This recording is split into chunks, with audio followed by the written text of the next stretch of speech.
Ako po si Amor Macias. Edad ko po ay 45 years old na. May myoma po ako, more than 10 years na po ito. Nakapanganak pa po ako ng isa. Pero sinabihan na po ako ng doktor na wag na. Ngayon po, na ang mother ko nakilala po sa akin na may mga dalang gamot. At sa ngalan po ni Ma'am Alona Garnido, nakakuha po ako, nakapag-take po ako ng mga nasa pang-walo, pang-siyam na bottle. Ito pong hawak ko ngayon pang-11 ko na po, pang-11 bottle ko na po ito.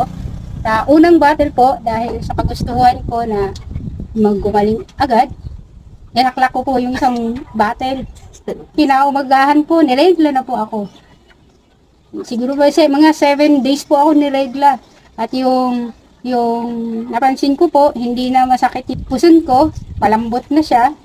Kahit na tama-tamaan ng anak ko, hindi na po ako maaray. Dahil po dito, sa IMEX. Salamat po sa IMEX. Nakilala po namin.